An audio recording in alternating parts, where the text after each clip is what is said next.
Hello दोस्तों, क्या हाल है। तारीख आज 20 जनवरी 2025, दिन सोमवार, हिंदी तिथि षष्ठी। और आइए बात करते हैं आज के मुख्य समाचार में देश भर की तमाम बड़ी खबरों पर नजर डालते हैं। देखिए, आज के दिन को पेंगुइन जागरूकता दिवस के रूप में भी मनाते हैं। और वहीं दोस्तों, आज अमेरिका के नवनिर्वाचित राष्ट्रपति डोनाल्ड ट्रंप का शपथ ग्रहण समारोह भी होने जा रहा है। और इस समारोह में शामिल होने के लिए भारत से कारोबारी मुकेश अंबानी और नीता अंबानी भी अमेरिका गए हुए हैं। यहाँ उन्होंने शपथ ग्रहण समारोह से पहले डोनाल्ड ट्रंप से मुलाकात की। खास मेहमान के तौर पर उनका स्वागत भी किया गया। डोनाल्ड ट्रंप आज दूसरी बार राष्ट्रपति पद की शपथ लेंगे। और अमेरिका में नए राष्ट्रपति के शपथ से पहले पीएम मोदी और अमेरिका के पूर्व राष्ट्रपति जो बाइडेन के संबंधों को लेकर भी यूएस एम्बेसडर ने कहा कि प्रधानमंत्री नरेंद्र मोदी और जो बाइडेन ने भारत अमेरिकी संबंधों को नई ऊंचाइयों पर पहुंचाया। और वहीं खबर देखिए, विश्व आर्थिक मंच की बैठक में दिखेगी भारत की विविधता की एकता। केंद्रीय मंत्री अश्विनी वैष्णव करेंगे इसकी अगुवाई। दरअसल विश्व आर्थिक मंच यानी WEF की 5 दिवसीय बैठकें आज सोमवार से ही दावोस में शुरू होने जा रही है। और दोस्तों, इन बैठकों में भारत की विविधता की एकता की झलक देखने को मिलेगी।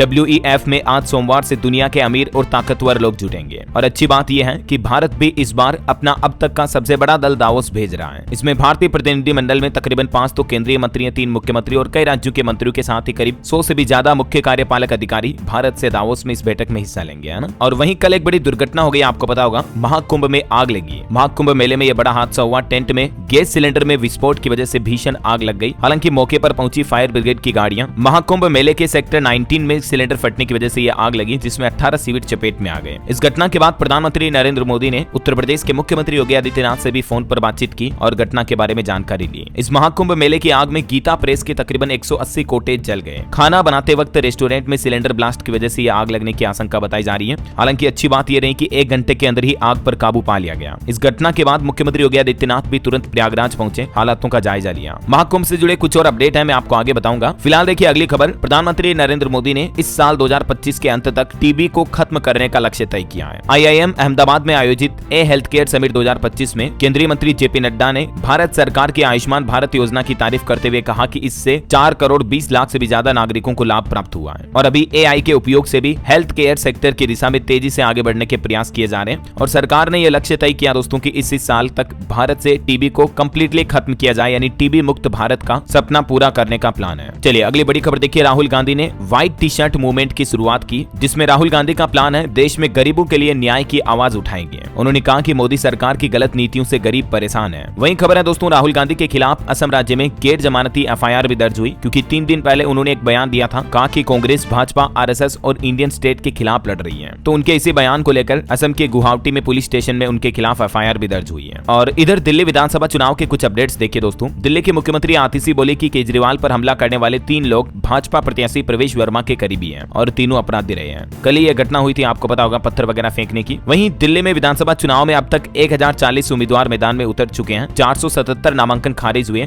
अब आज 20 जनवरी को उम्मीदवारी वापस लेने की अंतिम तिथि है। और वहीं दोस्तों, देश के जाने माने टीचर अवध ओझा, जो कि अभी कुछ दिनों पहले आम आदमी पार्टी में शामिल हुए थे, तो उन्होंने भी कहा कि बीजेपी बताए 15-15 लाख रुपए कब देगी, बटेंगे तो कटेंगे नहीं, बल्कि महंगाई पर बात होनी चाहिए। और वो ये भी बोले कि मनीष सिसोदिया ही मुझे आम आदमी पार्टी में लाए। और वहीं गृह मंत्री अमित शाह ने भी अपनी चुनावी जनसभा में कहा कि दिल्ली में NDA की ही सरकार बनेगी। आंध्र प्रदेश में जनता को संबोधित करते हुए बोले कि प्राकृतिक आपदा में NDRF और मैन मेड आपदा में NDA काम आती है। वहीं भाजपा के राष्ट्रीय अध्यक्ष JP नड्डा ने भी कहा कि अंबेडकर ने नहीं बल्कि इंदिरा ने संविधान में सेक्युलर और सोशलिज्म शब्द जोड़ा। उन्होंने इमरजेंसी लगाई। अखबारों के एडिटोरियल ब्लैंक हो गए। दरअसल भाजपा के राष्ट्रीय अध्यक्ष JP नड्डा भी भाजपा के एक कार्यक्रम संविधान गौरव अभियान के लिए गुजरात अहमदाबाद पहुंचे और यहीं पर उन्होंने ये बयानबाजी की। तो ये कुछ राजनीतिक बातें चीतें चल रही है। और चलिए फिलहाल अपन आगे बढ़ते हैं खबरों में। देखिए दोस्तों, अभी 1-2 दिन पहले जो बॉलीवुड एक्टर सैफ अली खान पर हमला हुआ था, तो उस केस में एक आरोपी को गिरफ्तार कर लिया गया है। पुलिस ने यह भी दावा किया अब तक कि चोरी के इरादे से घर में घुसा था यह शख्स। फिलहाल कोर्ट ने 5 दिन की पुलिस कस्टडी दी है। गिरफ्तार आरोपी का नाम मोहम्मद शहजाद है और इसके पास भारत का कोई वैध दस्तावेज भी नहीं मिला है। वहीं सैफ अली खान, जो कि अभी अस्पताल में भर्ती है, उनसे मिलने अस्पताल पहुंचे उनके बेटे तैमूर और जय भी। भारी सुरक्षा बल के बीच स्फोट हुई करीना कपूर खान भी। और एक बड़ी खबर देखिए दोस्तों, जम्मू कश्मीर के राजौरी में जो रहस्यमय बीमारी फैली हुई है, उससे 17वीं मौत हो गई। एक ही परिवार के भी 8 लोगों की जान चली गई।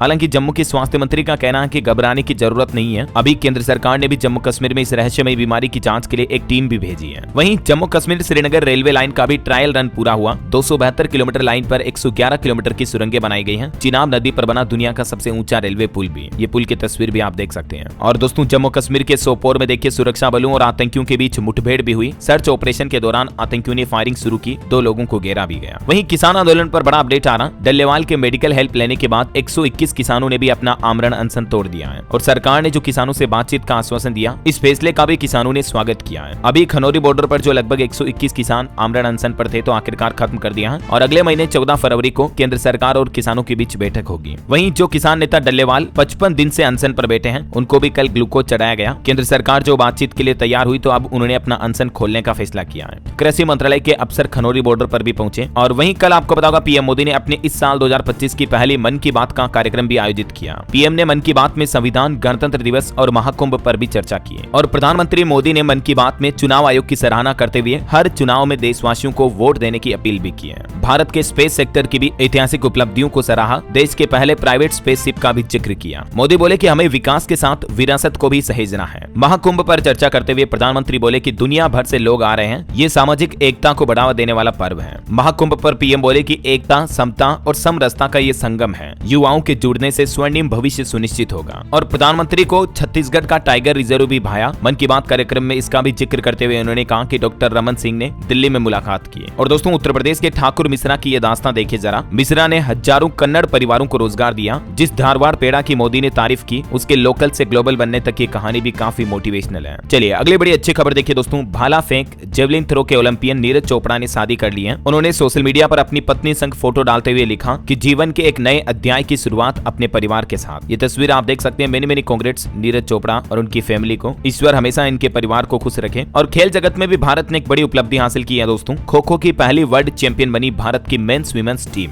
दोनों ने नेपाल को फाइनल हराया। टूर्नामेंट में एक भी मैच नहीं गंवाया। और भारतीय महिला टीम ने तो ये पहली बार खो खो विश्व कप का खिताब जीता, फाइनल में नेपाल की टीम को हराकर। तो भारत की दोनों ही टीमों को मेनी मेनी कांग्रेट्स। और दोस्तों, एक बड़ी दुख भरी खबर भी सामने आई। देखिए आप, हरियाणा के Olympic medallist shooter Manu Bhaker के मामा और नानी का एक सड़क हादसे में निधन हो गया। हरियाणा में एक कार ने स्कूटी को टक्कर मारी। इस घटना में उनकी जान चली गई। अंतिम संस्कार से पहले गांव पहुंचे ओलंपियन भी। ये वाकई में बड़ा दुख भरा मोमेंट है। ये है वो मनु भाकर की नानी सावित्री और मामा युद्धवीर। ईश्वर इनकी आत्मा को शांति दे, हमारी यही प्रार्थना है। मनु भाकर ने दोस्तों भारत का नाम बहुत ऊंचा किया। कई मेडल जीते उन्होंने। कुछ इनकी सफलता के अचीवमेंट्स भी आप देख सकते हैं। और दोस्तों, नक्सलवाद पर भी एक बड़ी खबर आ रही कि छत्तीसगढ़ तेलंगाना बॉर्डर पर जो अभी बीती 16 जनवरी को मुठभेड़ हुई थी, उसमें 12 नहीं बल्कि 18 नक्सली मारे गए, जिसमें 5 महिलाएं भी हैं। इनमें एक तो 50 लाख का इनामी नक्सली भी था, वो भी ढेर हुआ। पूजा काकेरी मुठभेड़ की ये घटना है। चलिए, इंडिया ग्रोथ रेट पर भी एक अच्छी खबर आ रही दोस्तों। भारत की विकास दर आने वाले FY26 यानी फाइनेंशियल ईयर 2026 में 7% तक रहेगी। अब CII की तरफ से अनुमान लगाया गया। CII यानी industry body confederation of Indian industry. तो CII के सर्वे में ये बात कही गई है। और अभी इससे एक दिन पहले आपको पता होगा IMF और वर्ल्ड बैंक ने भी भारत के ग्रोथ रेट पर अच्छी 6.5-7% तक की रिपोर्ट प्रकाशित की थी, है ना। और बजट 2025 पर भी एक अपडेट आ रहा दोस्तों कि किसानों का लोन माफ किया जाना चाहिए और महंगाई पर लगाम लगानी चाहिए। वित्त मंत्री निर्मला सीतारमण की तरफ उम्मीद भरी नजरों से देख रहे हैं लोग बाग। अगले महीने फरवरी में जो देश की वित्त मंत्री बजट पेश करेगी, तो इससे पहले लोगों के सर्वे, आम आदमी के ओपिनियन कुछ यूं है कि लोन माफ हो, महंगाई कम हो। बजट 2025 कैपेक्स और इंफ्रास्ट्रक्चर पर भी फोकस्ड होना चाहिए। MPC मेंबर नागेश कुमार की तरफ से भी सरकार को ये सुझाव दिए गए। चलिए, ऑटो एक्सपो कार्यक्रम के कुछ अपडेट देखिए दोस्तों। ऑटो एक्सपो के तीसरे दिन आम लोगों को फ्री में एंट्री दी गई। पहले दिन मारुति ने इलेक्ट्रिक कार दिखाई, दूसरे दिन फ्लाइंग कार भी शोकेस हुई और अभी एक BYD की सिलायन 7 EV की भी भारत में एंट्री हुई ऑटो एक्सपो में। कंपनी का दावा है कि फुल चार्ज करने पर यह कार 567 किलोमीटर तक की रेंज देगी। 7 मार्च से इसकी डिलीवरी शुरू हो जाएगी। और होंडा कंपनी ने भी अपना पहला फोल्डेबल इलेक्ट्रिक स्कूटर मोटो कॉम्पैक्टो रिवील किया। इसका वजन मात्र 19 किलो है, लेकिन पेलोड कैपेसिटी 120 किलो है। अगले साल भारत में लॉन्च करेगा ये होंडा कंपनी अपना नया स्कूटर। काफी इनोवेशन और टेक्नोलॉजी से इस स्कूटर को बनाया गया, देख सकते हैं आप। और प्रीमियम सेगमेंट में मर्सिडीज ने भी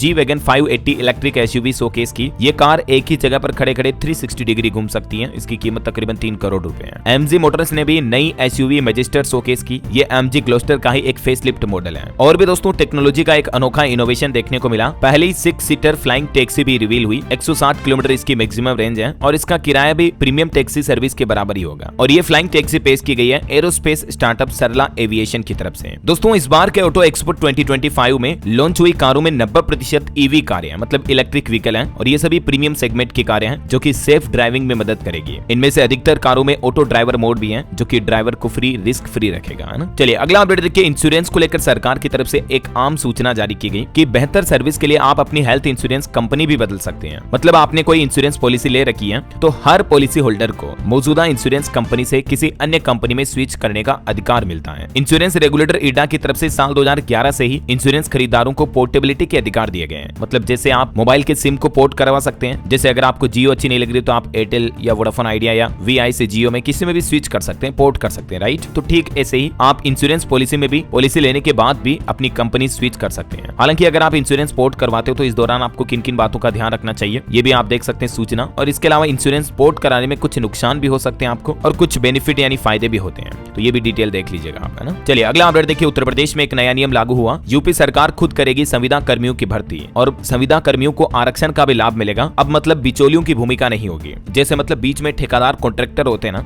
वैसे नहीं होंगे, बल्कि खुद सरकार की तरफ से आउटसोर्स पर तैनात संविदा कर्मियों का शोषण समाप्त करने के लिए डायरेक्ट भर्ती करने की घोषणा की है, जिसमें संविदा कर्मियों की भर्ती में बिचौलिया का कोई रोल नहीं रहेगा, बिचौलिया को बिल्कुल ही हटा दिया जाएगा। यूपी सरकार की तरफ से इस संबंध में प्रस्ताव भी तैयार किया गया श्रम विभाग द्वारा, जिसे कैबिनेट की मंजूरी के लिए शीघ्र ही शासन को भेजा जाएगा। चलिए अगला अपडेट आ रहा, सरकारी अधिकारियों के लिए भी खुशखबरी है। अब उनकी गाड़ी का किराया बढ़ चुका है। उड़ीसा सरकार की तरफ से ये फैसला लिया गया है। उड़ीसा के भुवनेश्वर से कटक के बीच ऑफिस कार्य के लिए सफर करने वाले अधिकारियों का मासिक किराया 6,000 रुपए अपरिवर्तित रखा गया है, लेकिन व्यक्तिगत काम के लिए एक महीने में अधिकतम 300 किलोमीटर और 300 से 500 किलोमीटर तक की यात्रा करने पर मिलने वाले किराए की राशि में इजाफा यानी कि बढ़ोतरी की गई है। और ये जो नया नियम है दोस्तों, ये 1 फरवरी 2025 से ही लागू होगा। और सरकारी कर्मचारियों के ट्रेवल किराए में कितनी बढ़ोतरी की गई है इस बाबत जानकारी भी आप देख सकते हैं स्क्रीन पर। चलिए अगला अपडेट आ रहा, केंद्रीय गृह मंत्री अमित शाह ने आंध्र प्रदेश में 220 करोड़ रुपए की परियोजनाओं का उद्घाटन किया। गृह मंत्री अमित शाह आंध्र प्रदेश के विजयवाड़ा में पहुंचे एनडीआरएफ के 20वें स्थापना दिवस समारोह में हिस्सा लेने के लिए, और इस मौके पर ही उन्होंने ये लगभग 225 करोड़ रुपए की परियोजनाओं का उद्घाटन और शिलान्यास करने की घोषणा की है। वहीं खबर है दिल्ली विधानसभा चुनाव को लेकर देश की राजधानी दिल्ली में 14 जनसभाओं को भी संबोधित करेंगे मुख्यमंत्री योगी आदित्यनाथ। चलिए अगला अपडेट देखिए। वैज्ञानिकों के एक सर्वे अध्ययन में ये बात सामने आई है कि बेटियां व दूसरों को खुश रखने वाले जो बच्चे होते हैं ना, वो माँ बाप के दुलारे होते हैं। अमेरिका के ब्रिंगम यंग यूनिवर्सिटी के प्रोफेसर और अध्ययन प्रमुख लेखक एलेक्जेंडर जेनसन ने एक रिसर्च की है, मतलब सोशली समाज में एक साइकोलॉजिकल रिसर्च की, जिसके मुताबिक शोध ये बताते हैं कि माता पिता का एक बच्चे को दूसरे बच्चे से ज्यादा पसंद करने का पक्षपात बच्चों पर लंबे वक्त तक असर डाल सकता है। इसलिए इस रिसर्च का नतीजा यह है कि एक तो माता पिता सभी बच्चों को समान प्यार दे, बराबर प्यार दें, और बच्चे भी अपने बड़े भाई बहन जो होते हैं ना, वो अपने छोटे भाई बहनों को अच्छे रखें, उन्हें ज्यादा प्यार करें, क्योंकि ऐसे बच्चों को माता पिता भी ज्यादा पसंद करते हैं। और रिलेशनशिप यानी रिश्तों पर भी एक रिपोर्ट सामने आ रही, देखिए आप, कि जीवन में खुशी या संतुष्टि क्या ज्यादा जरूरी है। आखिर खुशी के रास्ते संतोष तक हम कैसे पहुंच सकते हैं, इस पर भी साइकोलॉजिस्ट ने 5 सुझाव जारी किए आम लोगों के लिए। देखिए डॉक्टर मनीष बोरासी जो कि वरिष्ठ मनोचिकित्सक हैं, उनका यह कहना कि संतुष्टि और खुशी दोनों जीवन के लिए जरूरी है। संतुष्टि से हम अपने लक्ष्य की ओर बढ़ते हैं और खुशी से हम हर पल को जीते हैं। तो इन दोनों ही चीजों का जीवन में संतुलन होना चाहिए, यही जीवन को पूर्ण बनाता है। संतुष्टि में एक स्थिरता है, ये अपने भीतर मिलती है, जबकि खुशी अस्थायी होती है और ये बाहरी चीजों से या किसी एक्टिविटीज से मिल सकती है। तो दोस्तों जीवन में खुशी पाने के 5 आसान उपाय क्या है, देखिए। सबसे पहले तो अपने स्वास्थ्य पर ध्यान दें, अपनी सोच को पॉजिटिव रखें, छोटी छोटी बातों का जश्न मनाएं, जीवन के हर एक पल को, हर एक मोमेंट को जिए, एंजॉय करें, अपने करीबियों के साथ वक्त बिताएं और आपकी जो फेवरेट एक्टिविटीज हैं उसमें हिस्सा लें। और अब देखिए जरा संतुष्टि पाने के क्या 5 उपाय हैं। ये बहुत ही महत्वपूर्ण साइकोलॉजिकल रिसर्च के रिजल्ट मैं आपको बता रहा हूं दोस्तों, ध्यान से समझना। पूरी रिसर्च का निचोड़ ये है कि अगर आप अपने जीवन में संतुष्टि पाना चाहते हैं तो सबसे पहला खुद से प्यार करें और आपके अतीत को पीछे छोड़ दें। अगर लाइफ में बीते पास्ट में कुछ भी बुरा हुआ, अच्छा हुआ, सबको फिलहाल छोड़ दें। अपने लक्ष्य पर फोकस रखें और खुद के साथ वक्त बिताएं। आपकी कोई हॉबी है, आपको जो चीजें अच्छी लगती हैं वो करें, अपने अंदर नए नए शौक विकसित करें, इन्हीं से आपको संतुष्टि मिल सकती है ना। बाकी घर परिवार की सुख शांति के लिए समर्पण की भावना भी जरूरी है। मुश्किल समय में धैर्य और सहनशीलता बनाए रखें और अपने परिवारजनों के साथ हर किसी अनजान व्यक्ति की, अनजान शख्स की भी मदद करने के लिए हमेशा तैयार रहें। जीवन में रियल बताऊं दोस्तों तो असली खुशी आपको तभी मिलेगी जब आप किसी मुसीबत में किसी गरीब की मदद करते हो, ठीक है। जितनी आपकी श्रद्धा है उस अनुसार हमें मदद करनी चाहिए, राइट। तो ये तो लाइफस्टाइल से जुड़ी काफी चीजें मैंने आपको बता दी। बहरहाल अभी तो कुछ और महत्वपूर्ण और काम की खबरें देखेंगे दोस्तों अपन, लेकिन फिलहाल वक्त तो चला है आज के ताजा मौसम समाचार जानने का। और हाँ, एक बात आपको याद दिला दूं, अगर आप डीएलएस न्यूज चैनल पर पहली बार आए हैं और चैनल से अभी तक जुड़े नहीं हो दोस्तों तो जुड़ जाइए, चैनल को सब्सक्राइब करके बेल आइकन जरूर दबा दीजिएगा, ताकि आपको रोजाना की ताजा खबरें, महत्वपूर्ण मुख्य समाचार, काम के न्यूज अपडेट सबसे पहले आपके मोबाइल पर मिलते रहेंगे। और बाकी तो आपका दिल करे मन करे तो इस वीडियो पर एक लाइक और शेयर भी जरूर कर देना। चलिए बिना टाइम वेस्ट किए सीधा आगे बढ़ते हैं मौसम अपडेट में। तो देखिए देश के 17 राज्यों में कोहरा छाने की चेतावनी। यूपी में फिर से कई ट्रेनें फ्लाइट लेट हुई। हरियाणा में भी विजिबिलिटी 5 मीटर तक चल रही है। हिमाचल के कई जिलों में पारा -9 डिग्री तक पहुंचा। मध्य प्रदेश में भी तापमान 4 डिग्री तक चल रहा है। कुछ अलग अलग राज्यों के अपडेट देखिए आप फटाफट से। मध्य प्रदेश में 5 जिलों में कोल्ड डे का अलर्ट है। आगरा मालवा में कोहरे में एक बस भी पलटी। इधर राजस्थान की बात करें तो यहाँ भी कोटा में कोहरे के कारण 8 गाड़ियां भिड़ गई और इस रोड एक्सीडेंट में एक व्यक्ति की तो जान भी चली गई। एक एम्बुलेंस को भी ट्रक ने टक्कर मार दी। और आज से राजस्थान में मौसम फिर से बदल सकता है। कई जिलों में बारिश की भी संभावना है। यूपी में भी कोहरे में 7 बड़े हादसे हुए जिसमें 8 लोगों की जान चली गई। 12 गाड़ियां टकराई, 2 विदेशी समेत 34 लोग घायल घायल हो गए। लखनऊ में एक ट्रक भी नदी में गिर गया। इधर बिहार के भी 12 जिलों में घने कोहरे का अलर्ट है। अगले 3 दिनों तक शीतलहर जैसी स्थितियां रहेगी। 26 जनवरी के बाद ठंड से थोड़ी राहत मिलेगी बिहार को। हरियाणा राज्य में भी 2 दिन लगातार बारिश की चेतावनी। रात में तापमान और गिरेगा, सुबह रात में धुंध छाएगी। और पंजाब में देखिए चंडीगढ़ समेत 17 जिलों में कोहरे का अलर्ट है। न्यूनतम तापमान में बढ़ोतरी हुई। पश्चिमी विक्षोभ एक्टिव होने के चलते 21, 22, 23 जनवरी को पंजाब के कई जिलों में बारिश की संभावना है। झारखंड में भी ठंड और कोहरे का डबल अटैक देखने को मिल रहा है। 6 जिलों में शीतलहर का अलर्ट है। और उत्तराखंड की बात करें दोस्तों तो यहाँ फिर से कड़ाके की सर्दी पड़ेगी, क्योंकि 20 से 24 जनवरी तक उत्तराखंड में बारिश और बर्फबारी का डबल अटैक देखने को मिलेगा। और भी अगले 24 घंटों के दौरान मौसम की संभावित गतिविधियां क्या रह सकती हैं, जिसकी जानकारी आप देख सकते हैं स्क्रीन पर। ओके, और चलिए मौसम के बाद कुछ मार्केट अपडेट्स देख लेते हैं दोस्तों। देखिए एक तो स्टॉक मार्केट पर खबर आ रही है कि मार्केट में जो इतनी गिरावट आ रही है, इसके पीछे वजह यह है कि बीते 17 दिन में ही शेयर बाजार से 44,396 करोड़ रुपए एफपीआई ने निकाले, यानी विदेशी निवेशकों ने विड्रॉ किए। और इसी वजह से इस सप्ताह में भी टॉप 10 कंपनियों के मार्केट कैप में लगभग 2.25 लाख करोड़ रुपए तक की गिरावट देखी गई। मतलब भारत की टॉप 10 कंपनियों में से 6 की वैल्यू इतनी गिरी है। और दोस्तों जल्द ही पेटीएम, जोमेटो समेत इस सप्ताह 246 से भी ज्यादा कंपनियां अपनी तिमाही के नतीजे जारी करेगी, तो इनके स्टॉक पर भी आप नजर रखें। और एक अपडेट देखिए, इंडसइंड बैंक के सीएफओ गोविंद जैन ने लिया इस्तीफा। डिप्टी सीईओ संभालेंगे अब अतिरिक्त जिम्मेदारी। वैसे बीते साल 2024 में भी भारतीय कंपनियों में विदेशी निवेश में जबरदस्त उछाल देखा गया। टोटल विदेशी निवेश अब बढ़कर 37.7 बिलियन डॉलर तक पहुंच चुका है। और निवेशकों के लिए एक और खबर है, एरिस इंफ्रा सॉल्यूशंस का आईपीओ अगले महीने 3 फरवरी को ओपन होगा, जिसमें आप 5 फरवरी तक निवेश कर पाएंगे। और वहीं एक खबर आ रही है दोस्तों, हिंडनबर्ग कंपनी जिसने अडानी पर आरोप वगैरह लगाए थे, उसके संस्थापक एंडरसन सिक्योरिटी फ्रॉड केस में फंसे। अब उन पर कई गंभीर आरोप भी लगे हैं। वैसे अभी तो हिंडनबर्ग कंपनी ही बंद हो चुकी है। चलिए मार्केट के बाद अब अपन आगे बढ़ते हैं खबरों में। देखिए खबर है, एआई यानी आर्टिफिशियल इंटेलिजेंस और कानून में बीए करने का मौका केंद्रीय कानून मंत्री की तरफ से ऐलान किया गया है। और दिल्ली के इस यूनिवर्सिटी में ये एआई और लॉ पर नए कोर्स भी लॉन्च किए हैं। वहीं खबर है, भारत और इटली ने आतंकवाद विरोधी सहयोग बढ़ाने का फैसला किया। दोनों देशों के बीच द्विपक्षीय सहयोग बढ़ाने पर गहन मंथन भी हुआ। सरकारी कर्मचारियों के लिए एक अपडेट आ रहा, अब एलटीसी के तहत सरकारी कर्मचारी 385 प्रीमियम ट्रेनों में यात्रा कर सकेंगे, जिसमें 136 वंदे भारत और 97 हमसफर ट्रेनें भी शामिल है इस योजना में। ठीक है ना, इनमें फ्री सफर करने का मौका मिलेगा गवर्नमेंट एम्प्लॉइज को। वहीं दोस्तों टेक न्यूज से एक खबर आ रही है। देखिए इंस्टाग्राम रील्स की अवधि बढ़ चुकी है। अब आप इंस्टाग्राम रील में 3 मिनट लंबी वीडियो भी पोस्ट कर पाएंगे। रील पर वीडियो के ड्यूरेशन को कंपनी ने बढ़ा दिया। इसके अलावा इंस्टाग्राम की तरह व्हाट्सएप स्टेटस में भी अब आप म्यूजिक गाने वगैरह लगा पाएंगे। जल्दी व्हाट्सएप में भी आपको ये नया धांसू फीचर का अपडेट मिलने वाला है। चलिए खबर देखिए दोस्तों, आयरलैंड में मनाया गया बहुभाषी हिंदी दिवस समारोह है। भारतीय समुदाय के लोगों ने भी अपनी मातृभाषा पर गर्व किया। और खबर है, फ्रैंकफर्ट में हिम टेक्सटाइल 2025 में भारतीय मंडप भी मौजूद होगा। केंद्रीय कपड़ा मंत्री गिरिराज सिंह ने इसका उद्घाटन किया।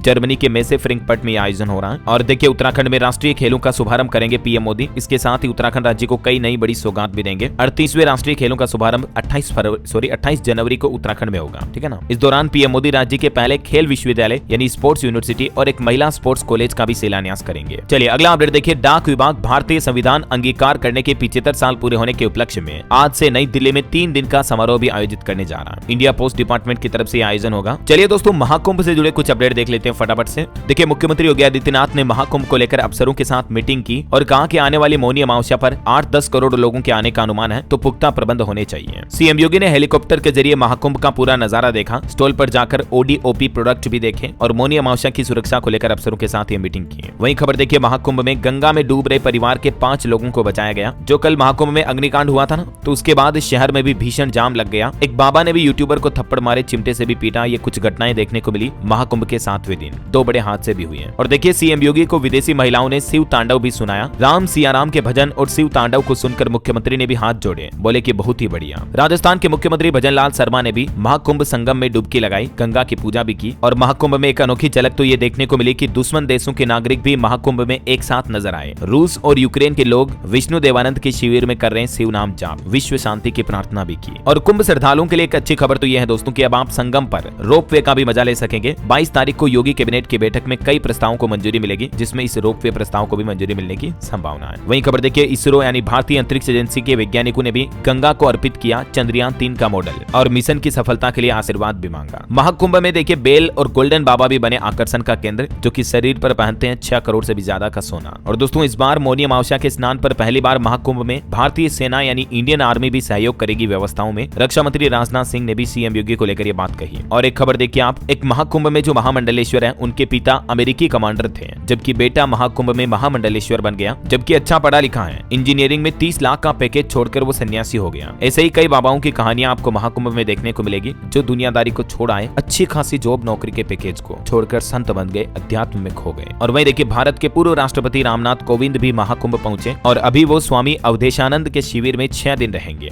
दिव्य प्रेम सेवा मिशन की संगोष्ठी में भी शामिल होंगे। और पूर्व राष्ट्रपति ने यह भी कहा कि 1 नेशन 1 इलेक्शन देश की जरूरत है। महाकुंभ में तुलसी पीठाधीश्वर से भी मुलाकात की है ना। तो ये दोस्तों कुंभ के कुछ अपडेट रहे। और चलिए अगली खबर देखिए। प्रधानमंत्री नरेंद्र मोदी ने झापना में प्रतिष्ठित सांस्कृतिक केंद्र का नाम तिरुवल्लुर सांस्कृतिक केंद्र रखे जाने का स्वागत भी किया। वहीं खबर है बिहार में अखिल भारतीय पीठासीन अधिकारियों का 25वां सम्मेलन आज से ही शुरू होने जा रहा है। और खबर है हरियाणा राज्य में एससी की लिस्ट से हटाए जाएंगे इन 3 जातियों के नाम। सरकार ने केंद्र सरकार को इस संबंध में पत्र भी लिखा है। एससी यानी अनुसूचित जाति की सूची में से 3 जातियों को हटाने का प्रस्ताव केंद्र सरकार को भेजा है हरियाणा सरकार ने, जिसमें देखिए एक तो चूरा, भंगी और मोची जैसे नामों को आपत्तिजनक और वर्चस्ववादी माना है हरियाणा सरकार ने। और इन नामों को हटाने से पूरे देश में अनुसूचित जाति की सूची प्रभावित होगी। इस कदम का उद्देश्य है सामाजिक न्याय और समानता को बढ़ावा देना। इससे पहले हरियाणा के पूर्व मुख्यमंत्री भूपेंद्र सिंह हुड्डा भी कर चुके हैं इन जातियों को हटाने की मांग। और अभी हरियाणा के नए सीएम नायब सिंह सैनी ने भी केंद्र सरकार को इस संबंध में पत्र लिखा है। तो देखते हैं आखिरकार सेंट्रल गवर्नमेंट इस पर क्या फैसला लेती है। फिलहाल देखिए अगली खबर। बिहार के बेतिया में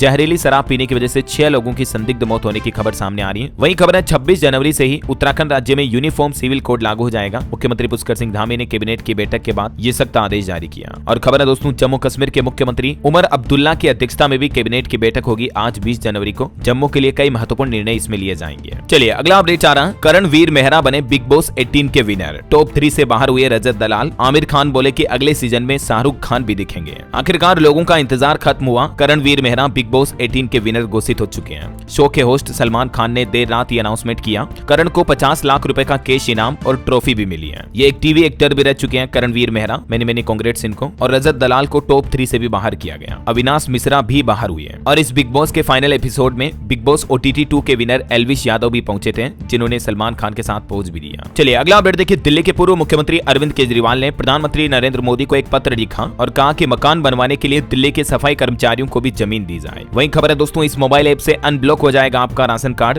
विदेश से भी करवा सकेंगे eKYC। हिमाचल प्रदेश सरकार की तरफ से ये नया मोबाइल ऐप पेश किया गया। जिन लोगों को eKYC करवाने में दिक्कत आ रही है तो वो घर बैठे इस ऐप के जरिए eKYC करवा सकते हैं। देख सकते हैं आप इस ऐप के बारे में डिटेल भी। चलिए अगली बड़ी अच्छी खबर देखिए। नो सिग्नल पर भी मोबाइल यूजर्स कर सकेंगे कॉल और डेटा का इस्तेमाल। हाई स्पीड 4G कनेक्टिविटी मिलेगी। कई बार होता ना दोस्तों कि मोबाइल में नेटवर्क न होने की वजह से हमें कॉलिंग करने में समस्या आती है, आवाज भी कट कट कर आती है। तो इसके लिए दोस्तों अब एक नई टेक्नोलॉजी पेश की गई है, इंट्रा सर्किल रोमिंग सुविधा। ट्राई की तरफ से ये शुरू की गई है। इस सर्विस के शुरू होने के बाद रिलायंस, जियो, एयरटेल, BSNL यूजर्स अब किसी भी नेटवर्क के जरिए आसानी से कॉलिंग कर पाएंगे, भले ही उनका सिम कार्ड किसी भी कंपनी का हो। समझ रहे हो? मतलब inter calling, inter network connectivity feature मिलेगा आपको सभी सिम कार्ड पर एक दूसरे के नेटवर्क का इस्तेमाल करने का, है ना। चलिए कुछ स्टेट न्यूज अपडेट देख लेते हैं दोस्तों फटाफट से। देखिए कर्मचारियों की ग्रेच्युटी पर भी राजस्थान हाईकोर्ट ने एक फैसला सुनाया। कहा कि ग्रेच्युटी कोई इनाम नहीं है, बल्कि ये कर्मचारी का कानूनी अधिकार है। और ग्रेच्युटी नहीं देने पर जीत समूह को फटकार भी लगाई और 25,000 का जुर्माना भी लगाया। वहीं खबर है दोस्तों मध्य प्रदेश में 8वां वेतनमान लागू होने में अभी 3 साल लगेंगे, क्योंकि केंद्र सरकार के आदेश के बाद नए आयोग पर फैसला होना अभी बाकी है। 15% तक बढ़ सकती है कर्मचारियों की सैलरी। और खबर है छत्तीसगढ़ में फरवरी में किसानों को धान खरीदी के अंतर की राशि मिलेगी। इस साल भी 3100 में धान खरीदी की गई। वैसे मध्य प्रदेश में भी गेहूं खरीदारी के लिए किसान पंजीकरण आज से शुरू होंगे। मोबाइल ऐप पर बैठे घर बैठे किसान भाई लोग पंजीकरण कर पाएंगे, रजिस्ट्रेशन कर पाएंगे, ठीक है ना। और एक अच्छी खबर देखिए, छत्तीसगढ़ सरकार भूमिहीन श्रमिकों को 10-10 हजार रुपए देगी। छत्तीसगढ़ के सारगढ़ में मुख्यमंत्री विष्णुदेव साय बोले कि ये योजना तैयार है, जल्द ही खातों में पैसे ट्रांसफर कर दिए जाएंगे। वहीं देखिए झारखंड में पलामू मेडिकल कॉलेज हॉस्टल से गांजा, शराब, सिगरेट जैसी नशीली वस्तुएं पाई गई। बॉयज हॉस्टल से भी लड़कियों के कपड़े मिले। ऐसी घटनाओं के बाद रात 2 बजे तक कॉलेज में हंगामा हुआ। स्टूडेंट्स ने भी प्रदर्शन किया। वहीं खबर है हरियाणा के पूर्व गृह मंत्री अनिल विज ने आदेश जारी किया। कहा कि स्टैंड के भीतर जाएं अब बसें,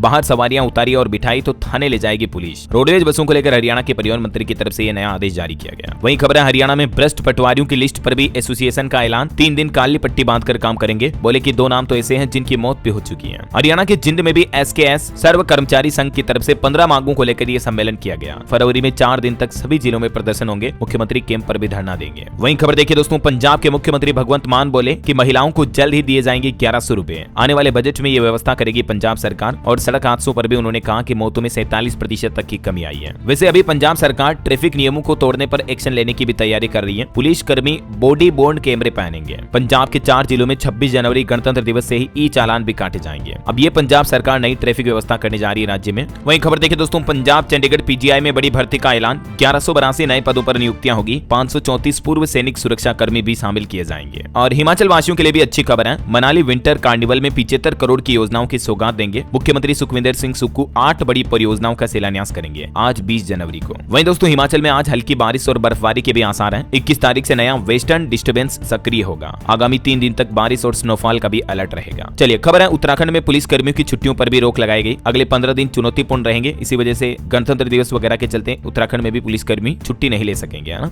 चलिए अब अपन कुछ एजुकेशनल खबरें देख लेते हैं दोस्तों फटाफट से। देखिए उड़ीसा पुलिस सब इंस्पेक्टर भर्ती के लिए आज से स्टार्ट होंगे आवेदन। ऑनलाइन इस पोर्टल के माध्यम से अभ्यर्थी आवेदन कर सकेंगे। और वहीं राजस्थान में स्टेनोग्राफर भर्ती परीक्षा के लिए भी आवेदन 23 जनवरी से शुरू होंगे। ये इसका एप्लीकेशन फॉर्म का ऑफिशियल पोर्टल है। और गवर्नमेंट जॉब्स पर कुछ और अपडेट है। टीचिंग, बैंकिंग, मेडिकल और रेलवे समेत अभी कई विभागों में हजारों सरकारी नौकरियां निकली हुई है। इस सप्ताह दोस्तों 22,000 से भी ज्यादा पदों पर भर्तियां चल रही है। मैंने आपको कुछ रिक्रूटमेंट्स के बारे में तो बताई भी थी डिटेल। एसबीआई में स्पेशलिस्ट कैडर के 150 पदों पर वैकेंसी निकली हुई है। एसबीआई पीओ पर भी 600 पदों पर भर्ती चल रही है। इसके अलावा देखिए बिहार पंचायती राज विभाग में भी 1583 पदों पर भर्ती निकली। 12वीं पास को भी मौका है। लास्ट डेट रहेगी इसकी 29 जनवरी 2025। मध्य प्रदेश में शिक्षक भर्ती 2025 का नोटिफिकेशन जारी हुआ। 10,758 वैकेंसी है। 28 जनवरी से ही फॉर्म भरना शुरू होंगे। आप ऑनलाइन अप्लाई कर पाएंगे। 11 फरवरी इसकी लास्ट डेट रहेगी, ठीक है। और बैंकिंग भर्ती पर खबर है। बैंक ऑफ बड़ौदा में 1267 पदों पर भर्ती निकली है, जिसकी आवेदन करने की आखिरी तारीख को भी बढ़ा दिया। अब आप 27 जनवरी 2025 तक इसमें आवेदन कर पाएंगे। वहीं एम्स में भी 4576 पदों पर भर्ती निकली है। DFCCIL में 642 वैकेंसी अवेलेबल है।